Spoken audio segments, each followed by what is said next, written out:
Hello, it is Ryan, and I was on a flight the other day playing one of my favorite social spin slot games on ChumbaCasino.com. I looked over at the person sitting next to me, and you know what they were doing?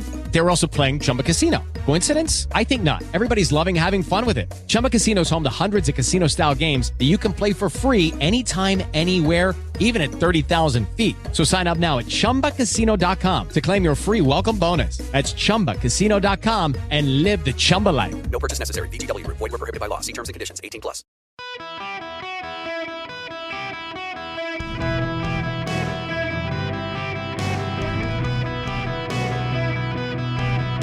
Welcome to the Eric Erickson Show podcast, Hour 2.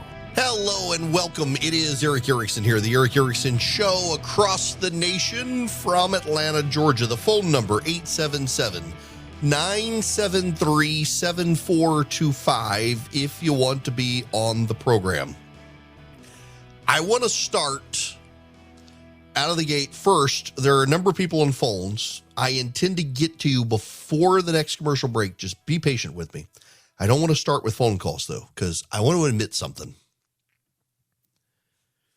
Every once in a while, I have to do this, and you won't often hear people in my space do this, but I want to do it. I was wrong. I was wrong about something. I want to admit I was wrong about something. Precisely what is this? I really did not think that the Dobbs decision would incite Democratic voters as much as it did. A lot of people said it would, and I was like, no. And initially, a lot of the polling that came out suggested I was right. But what we're actually seeing in the real world versus the polls is that actually it did. Now, you have to understand, though, what's going on here. This is not about converting voters or even bringing new voters out. What the data shows is that what's happening is Democratic voters were probably going to sit this election out. And now a lot of them, particularly female Democratic voters, are fired up over the Dobbs decision, and they intend to go vote in November. And that has something to do with the narrowing of the polls. Democratic voters who are disaffected by and concerned about the economy and inflation and crime and education are fired up about abortion, and they'll go vote. I think, however, though I was wrong about that, I think that the prevailing media consensus is wrong about this. They have bought into the idea, long dismissed by pollsters on both sides, but still conventional wisdom, that if Democrats just show up, they win. That's not true. And it's even less true now than in the past because there has been a shift of non-white voters towards the GOP. Though small, it's significant enough to matter. And independent voters are still overwhelmingly concerned about the economy and not abortion. So yes, this has fired up Democratic voters more than I thought it would. But no, I don't see it now causing Democrats to win in November. And there's a prevailing consensus in the national media that that's exactly what's going to happen. You hear more and more conversations in the national press that suddenly the Democrats have a shot at holding the House. They don't have a shot at holding the House. If these Democrats show up, they will be offset by 1, Republicans, 2, gerrymandered districts, and 3, independent voters also now voting for Republicans. I have told you for months the generic ballot was going to narrow, and it did. Tom Bevan at Real Clear Politics had a piece over the weekend. I've been citing Sean Trendy to everyone about it, but it's actually Tom Bevan's piece showing that in Republican years, you tend to have the exact phenomenon going on right now. As I've told you guys ad nauseum, that you could expect the Democrats and the Republicans to get to parity on the generic ballot before all the votes roll over to likely voters and you see Republicans going up again. And what still matters most to most voters is the economy and inflation and crime. You've got a lot of Democrats out there saying that inflation is now going to be less of an issue for voters. It's rapidly fading. I don't think it is.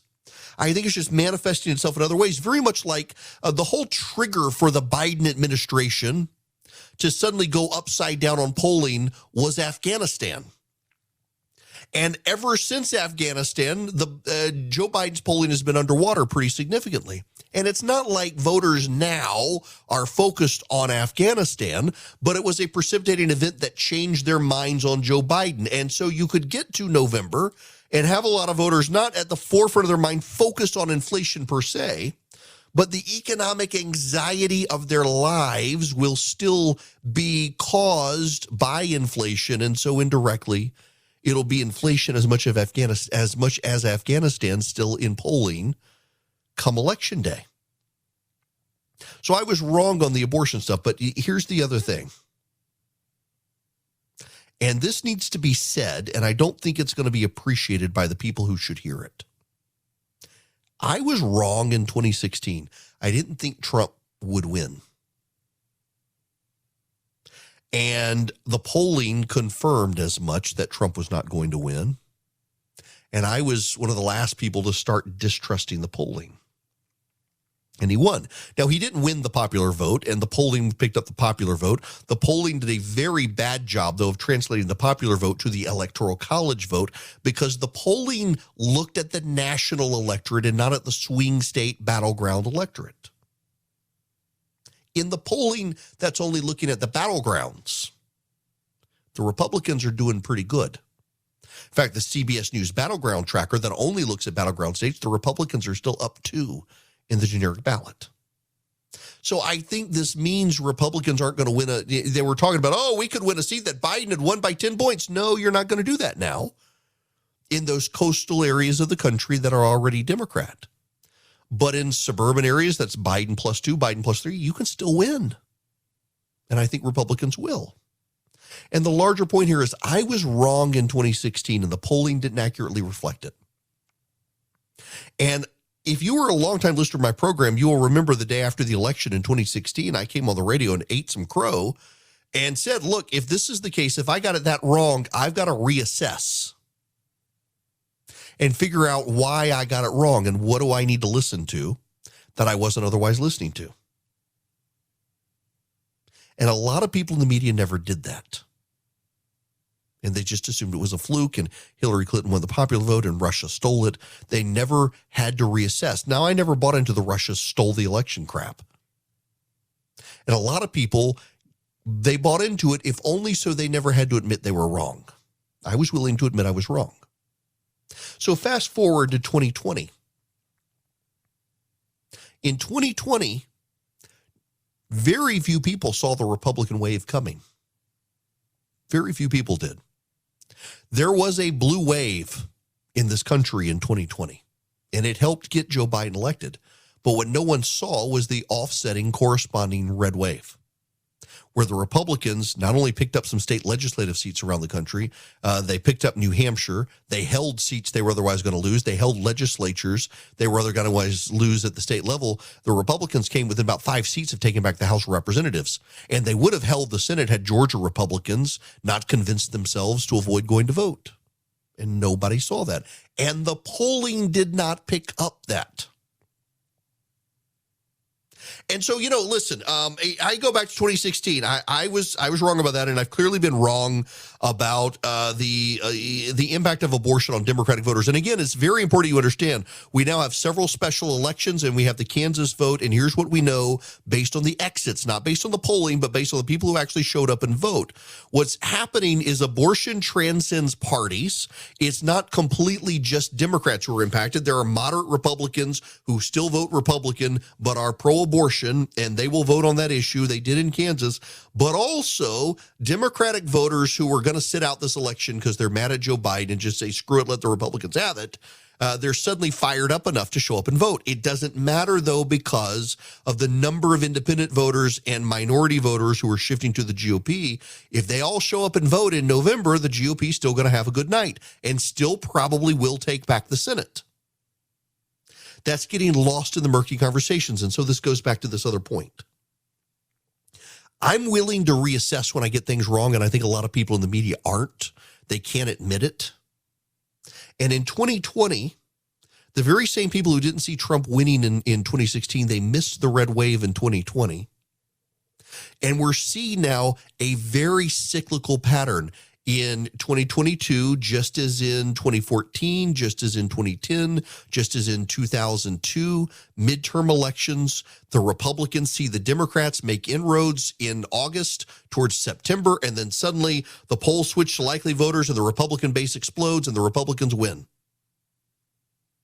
We're seeing the exact same pattern. And I'm not sure we should say, well, the rules don't apply. This is different. This is unlike anything else. We've never seen anything like this, when actually this looks exactly like what happens every time Republicans make inroads. 2010 was the big exception because there was so much anger at Barack Obama in 2010 over Obamacare. So you've got these media narratives that have shaped up that, oh, well, you know, it looks like the Democrats are fired up now. The Democrats have momentum. The Democrats could pick up keep the Senate. They could make gains in the Senate. They could actually hold the House. I don't think that's the case. And I think the people saying this are the very same people who missed the 2020 Republican wave. They missed the Republican insurgent strength in 2020.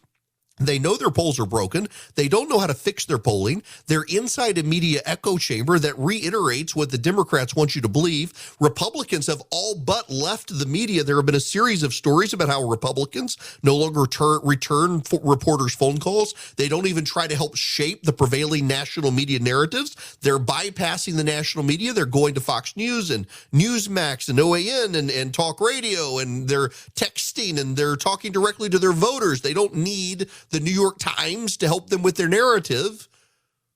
All of this is to say that, yeah, I do think that abortion has fired up some Democrats, and they're going to turn out in November.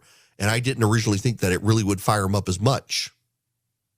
But I also think that the media that missed the Republicans in 2020, and the media that missed the Donald Trump surge in 2016, and the media that acknowledges Republicans aren't talking to them, and the media that acknowledges Democratic polling is broken, maybe can't see what's going on under the surface. But I can tell you, when I go to the grocery store, people aren't complaining about abortion. They're complaining about grocery prices. And there are still, I did that, Joe Biden stickers on gas pumps around the country. Gas prices may be going down, but they're still high. Inflation may not be going up as much, but it's still high. It's not deflationary. The economy is headed into recession. I actually think we may be seeing a Republican surge happening, particularly after the cancellation of student loan debt and Biden's speech last week, and the media is not going to pick up on it. And by the way, I think the Republicans do take back the Senate. I think they pick up Georgia. I think Herschel Walker wins. The chairman of the Democratic Senatorial Campaign Committee, Gary Peters, was in Michigan over the weekend, and he was asked how the lay of the land looks. And he cited Arizona, and he cited Pennsylvania, and he cited Nevada even, and New Hampshire. He never mentioned Georgia. Never mentioned Georgia. When the chairman of the Democratic Senatorial Campaign Committee doesn't mention Raphael Warnock beating Herschel Walker, you know, the Democrats, they're not as sure that this thing is a done deal for them as the media would have you believe. I could admit I was wrong, but none of these people ever will. But I'm beginning to think they actually are wrong. Now, as promised, before I get out of here to commercial break, I do want to take at least one phone call. I'll get the others on the other side of the break. Jerry, you're going to be up first. Welcome. Thank you for taking my call, Eric. Sure. 2 points. You told us how hot it is today in Mexifornia. It used to be above 100 degrees at noon during summer when I lived there in the 1990s. Tell me whether the wind is blowing for windmills. Yeah. Second, nobody is reporting that California tried this zero-emissions engineering car mandate back in the late 1980s through early 1990s. The idiots at the California Air Resources Board failed then, and they'll fail again.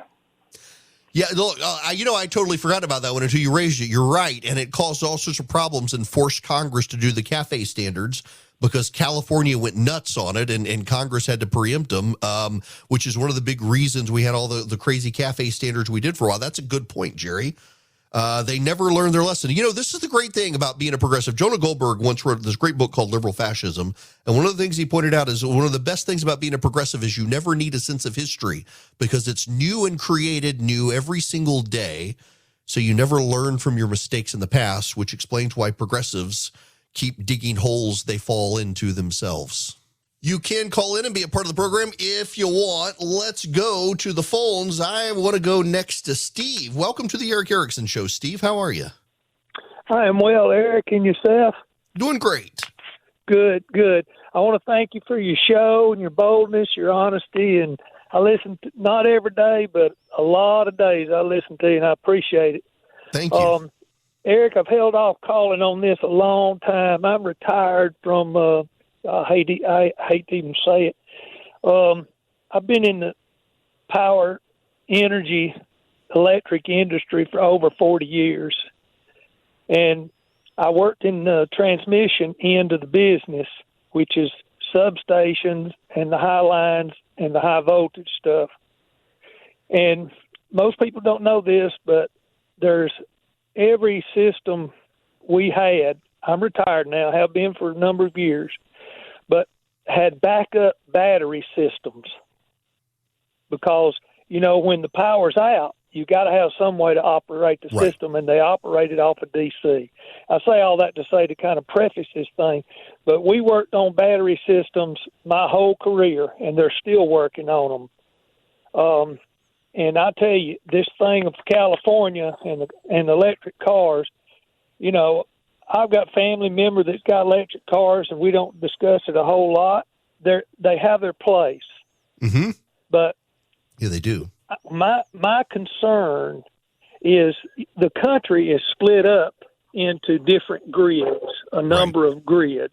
You probably know all this, but do you remember, I can't remember, 10, 12, 14 years ago on the East Coast, there was a power plant problem up in the Northeast, and it just drained the East down. Yeah, I do remember that. Yeah.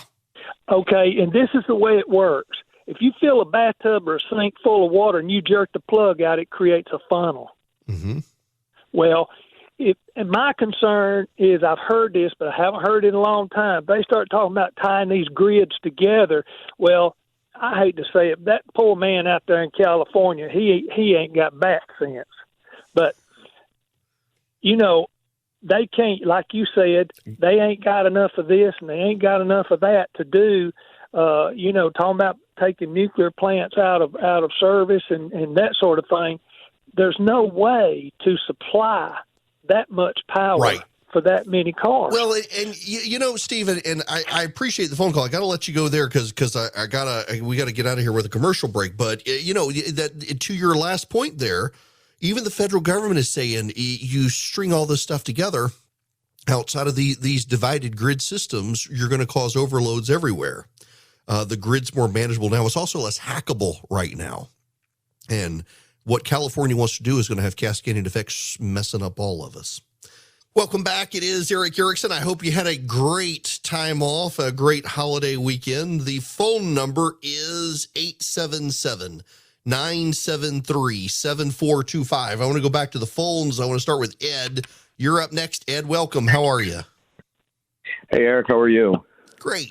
Listen, this is at the edge of my memory, but I remember in the 70s, there was predictions that we were going to run out of oil. I know there's other causes for the oil crisis, but there were people saying that in 2 to 3 decades, all the oil the known oil reserve would be tapped out. And then the carburetors turned to, I mean, part of the solution, of course, was improved oiling, drilling methods, improved I guess transportations, but also lack of use, like the carburetor turned to the fuel injectors. Do you feel or do you think that there's, I heard that the mother in invention. No, I got that wrong. Necessity is the mother in invention. Yeah. We need more electric. Somebody will create something that would, double or triple the amount of kilowatts or whatever that we have currently using. Oh, yeah. So I'm glad you said this, and this gives me a little chance to riff on something I've actually spent way more time thinking about than I should when I don't want to think about other stuff. And just to back up to Ed's point here, and thanks, Ed, for the phone call. Back in the 1960s and 70s, There were a number of Malthusians. Malthus was a philosopher who believed that we were headed towards population crisis and the world would end in mass starvation and the like. And I forget the guy's name in the 60s and 70s, was convinced we're going to run out of everything. We're going to run out of oil and every mineral. And a number of economists, free market economists, bet the guy that no, we wouldn't. The free market can actually manage these things better. But peak oil is a phenomenon. The idea that we have a maximum amount of oil in the ground and we were reaching the peak, we weren't going to have any more of it. And in fact, we're now producing more oil in this country, or we were until Biden, than in the 70s and 80s. New extraction methods, new tools, new research to be able to get oil out of the ground. But then that gets to the battery and other things. How do we produce electricity? Every kid in school, I think, does this experiment. You wrap a copper wire around an iron nail, and then you take a U-shaped magnet and you move it back and forth. And if you hold on to the ends of the wire, you feel the electricity, you feel the tingle. And so the way you produce electricity is to move a magnet over a copper coil wrapped around an iron metal rod. That's how electricity is produced. That's what a generator is. And all of our technology for producing that electricity is actually not to produce electricity. It's to produce steam. Now, there's a caveat here, because there is another way to produce electricity. And that's what the solar panels do. It's not as efficient, but it works. Solar panels produce electricity through photovoltaic cells that convert sunlight into electricity, and it doesn't have to do with spinning a magnet around a copper coil.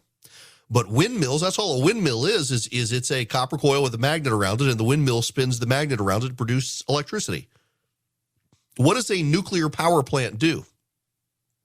The nuclear power plant generates heat to boil water efficiently, to generate steam through which you can run in a nozzle and fire off at the generators to spin the magnets around the copper coils that are around the iron rod. What is hydroelectric power? It pushes water under pressure through a system that spins the generators. What is coal power? It boils the water to generate the steam, just like a nuclear power plant does, except less efficiently. Same with natural gas plants. Natural gas, coal, nuclear, hydro, wind, they're all about getting us to spin a magnet around a copper coil that is surrounding an iron rod, and that generates electricity. The only, to my knowledge, and there may be others, because I'm not an engineer, I think about this stuff, but I'm not an engineer, but photovoltaic cells and solar panels is about the only other way I can think of where people really create electricity that doesn't involve spinning carbon around, spinning copper around an iron core. I mean, you know, they've got a system out in California now where you have a bunch of mirrors that are pointed at a ball of water, and that ball of water generates steam when the mirrors all align with it. It's a different sort of take on solar power, and it's actually using the heat of the sun to boil the water as opposed to nuclear power or something. And pilots taking off from Las Vegas and Los Angeles have problems because when the light hits wrong, it can blind the pilots. It's such a powerful reflection. But that's what's going on. And I just keep thinking, if there is I want you to know this, and this isn't really for debating points, but I kind of believe we're alone in the universe. And that even if we're not, it doesn't matter. It doesn't matter because all of the galaxies of the universe are spreading further and further apart. So we may have other life in this galaxy. We haven't found it.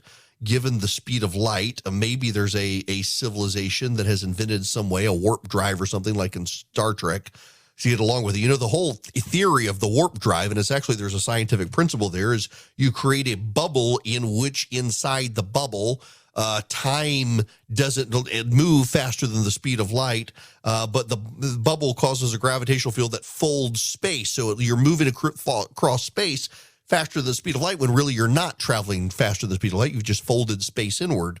To like a sheet of paper, draw two dots on either end of the paper and fold the paper together so the dots are connected. I don't know whether that'll happen or not, but if there's an advanced civilization out there that has invented faster than light technology, they've clearly come up with another way to produce power other than boiling water to spin it, to spin magnets around a copper wire that's wrapped around an iron core. There's got to be other ways to produce power that we just don't know about. In the same way, there's got to be other battery power out there other than lithium ion batteries. Lithium ion is the gold standard right now because not only does it hold more power more efficiently than the acid batteries that you use, for example, in cars, or your Energizer and Duracell batteries you use in electronics, and it doesn't leak over time. You know, you can buy little lithium batteries now that look like your little alkaline batteries, and they don't leak. I've been replacing my AA's with those in devices I don't use frequently because I don't want to open them up one day and have the battery leak out. The lithiums won't leak. But there's got to be more, and scientists actually are exploring. There's a nickel alloy. There's a carbon graphite fiber. They think difficulty. This one has to be aligned in such a way as to hold power, but they continue to develop new technologies. And it just seems to me that instead of forcing people into battery powered cars, lithium ion, particularly lithium and cadmium batteries that right now we don't have enough on planet Earth. There is not enough lithium on planet Earth to sustain all of the needs of battery-powered vehicles. So either we've got to figure out deep space exploration and how to go faster than the speed of light to get it back here in time, or we got to come up with a different sort of battery technology. And scientists are working on it. But I go back to this thing, and I realize this is kind of a dumb point, and I shouldn't be wasting our time on it. I'm blaming Ed, the caller, for doing it. But just think about this. From our history of energy production, what is our history of energy production? Going back to a water wheel and a windmill. It is to move water at a fast enough speed under pressure to be able to spin a magnet around a copper wire that is wrapped around an iron core to generate electricity. That's it. That is the history of electric power on planet Earth. You got to move water. And the fastest way to move water under pressure is to convert it to steam. So you have to create heat to turn the water to steam, to at pressure pipe it through to spin the turbines. And I'm baffled by the idea. I'm baffled by the idea that other than photovoltaic cells, which don't do it as efficiently, that's a solar panel technology, it's not as efficient. We haven't come up with another way. Maybe there's not another way. Maybe there's not. Maybe this is it. Maybe God created two ways to create power, and we've discovered them both. I have a sneaking suspicion there's some other way. Now, a buddy of mine just sent me this technology and said they're actually, one of the other new technologies is an iron flow battery. This is from Bloomberg News, and it dropped September last year. The world's electric grids are creaking under the pressure of volatile fossil fuel prices and the imperative of weaning the world off polluting energy sources. A solution may be at hand thanks to an innovative battery that's a cheaper alternative to lithium-ion technology. SB Energy, a U.S. renewable energy firm that's part of SoftBank, is making a record purchase of batteries manufactured by ESS Inc. The Oregon company says it has new technology that can store renewable energy for longer and help overcome some of the reliability problems that have caused blackouts. The units, which rely on something called iron flow chemistry, will be used in utility-scale solar projects dotted around the U.S., allowing these power plants to provide electricity for hours after the sun sets. SB Energy will buy enough batteries over the next 5 years to power 50,000 American homes a day, which ain't great in the grand scheme of things, but it's something. Long-duration energy storage like iron flow batteries are key to this. Now, this is fascinating, one, because it's cheaper, and two, because it seems to be more scalable at lithium-ion batteries. Lithium-ion batteries for grid-scale storage can cost as much as $350 per kilowatt hour. These iron technology batteries cost $200 per kilowatt hour or less. That's pretty good.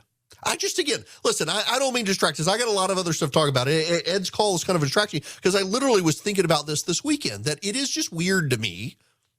We can send men to the moon, and we can send a robot to fly as a helicopter on the surface of Mars and transmit pictures back to our planet of what's happening on Mars. And all of our human energy to produce energy still mostly goes to how do we boil water more efficiently to spin a magnet around a copper coil around an iron core. It just seems like there should be something else there. One more call on this before we go to break. Then I got to move on to other stuff. Jaime, you're going to be up next. Welcome to the program. How are you? Hey, how you doing there? Great. Listen, I'm so proud of you. I remember when you first started, and I told you that people were going to attack you. The devil was going to attack you. Now you're probably getting attacked from all angles, aren't you? That's the truth. Well, listen, I was looking at the movie 1984, and I realized in California, if they make everybody get an electric vehicle, then only the elite would have the wherewithal to actually charge it, because everybody else will have to stand in line and they'll have to take public transportation. It's another form of control. Oh, yeah, listen, I think that's what they want. I mean, you read some of the articles from environmentalists who want you to have a battery-powered car. One, they're opposed to your leisure driving. They think it's a waste of your time and a waste of infrastructure. Two, they don't think most people need vehicles, that it's a sign of the American dream, a chicken in every pot and a vehicle in every garage, the Herbert Hoover ideal. That's nonsense. And three, they think it's a waste of resources, that you can use public transportation. So I think you're absolutely right that they want the elite in this country to be able to have free movement, and you're going to just have to go to work. I'm the dystopian future we have if we follow these left-wing ideals, I think is actually more problematic than people want to talk about. And I really do wish that Republicans headed into November would spend way more time on a topic like this, on how what the left is painting their vision of the future is deeply dystopian, where you're not going to be able to have a car to get you to where you want to go. You're going to be forced to take public transportation if you can take public transportation. And you people who live out in the country are going to be rounded up and forced to relocate to a city because you're not going to be able to have a car that can get you back and forth. And you farmers, well, good luck getting out there with your oxen to plow your field, because you're not going to have gas to fill up a tractor. Now, along the way, hopefully we won't get rid of the Eden Pure thunderstorms. And I told you that you had a week to do the BOGO, but at least you can get the 3-pack. If you go to EdenPureDeals.com and you put, what is it now? My mind goes blank at times like this. Eric3, that's it, ERICK3. If you go to EdenPureDeals.com, on the front page of the website, you'll see the discount box, and you put in Eric and then the number 3, not THREE, but Eric and the number 3, no space, Eric3. You'll get the Eden Pure 3-pack. You get 3 Eden Pure thunderstorms. What are they? They're air purifiers. I had to use one this weekend. So I'm working on a fried chicken, Nashville's hot fried chicken sandwich recipe for you guys. And I've made it twice now. I think I've pretty much got it to send out this week, but it was pouring down rain the other day and I had to fry in the kitchen. And I got the grease too hot at the end and it smoked and it stunk up the kitchen, and I had to break out the Eden Pure Thunderstorm. My wife was asleep. I didn't want her to know. I fired up the Eden Pure Thunderstorm. It wiped out the odors. It kills pet odors. It kills like pee box odors from a cat. It kills smoke odors. It kills fry odors, cook odors, musty odors. It gets rid of the pollen and the dust floating in the air. It does great. It packs a wallop. You can get 3 of them for less than $200. You're saving $200 and you get free shipping. You go to EdenPureDeals.com. You put Eric3 in as your discount code. EdenPureDeals.com, Eric3. So just by political convention, the start of the general election season tends to happen now. Right after Labor Day is when people get into general election mode. Most of the primaries are over. There are a few left. New Hampshire, one of the last states to hold primaries. Everybody else is into general election mode, and it begins now, the full court press to November. And as a result, today, the governor of Florida is unveiling his general election message. It's worth listening to. His wife pushed this out on social media and said, you're going to start seeing this on TVs across Florida. Ladies and gentlemen, Governor Ron DeSantis. Today we deliver for the people of Florida yet again. You saved our jobs. And kept us going. They tried to shut us down, but you saved our business. $1,000 bonuses. You had our backs. And honored our service. You led by facts, not fear. And you let us decide. You let me go to school. You gave me a voice. You put us first. And didn't let them keep us apart. You let us learn. You let us compete. All of us. You protected our right to worship together in person. And you raised our pay. You protected our waters. And kept Florida beautiful. When they attacked you, you didn't cave. You stood strong for Florida. Thank you. Thank you. Thank you, Governor. Gracias, Gobernador DeSantis. Thank you. Thank you. Thank you. Thank you, Governor DeSantis. Now, I want to go back through and I'm going to turn the volume down so you can barely hear it so that I can really talk over this because you need the visuals here. He starts off with him at a campaign rally. And now you have a middle-aged white lady working at a bar. And she goes to a middle-aged white man working the back of the bar. Now a Hispanic mechanic. Now a black police officer. White veteran retired. White nurse, female. Hispanic firefighter. Young kid and mom, senior citizens with a granddaughter, teenage boy, Hispanic girl swimmer, handicapped golfer in a wheelchair, taking a swing of the ball, pastor standing in front of a church, Hispanic female teacher, a ginger-headed fisherman, white guy. I mean, across the board spectrum of diversity of businesses, of people essentially saying thank you for what you did. Not an attack on the Democrats, just running on his record, reminding people he defied a whole lot of people, Republican and Democrat alike, to keep Florida open. It's a really good ad for him.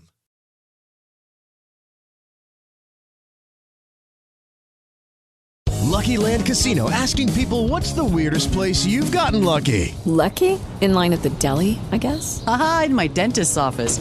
More than once, actually. Do I have to say? Yes, you do. In the car before my kids' PTA meeting. Really? Yes. Excuse me, what's the weirdest place you've gotten lucky? I never win and tell. Well, there you have it. You can get lucky anywhere, playing at LuckyLandSlots.com. Play for free right now. Are you feeling lucky? No purchase necessary. Void where prohibited by law. 18+. Terms and conditions apply. See website for details.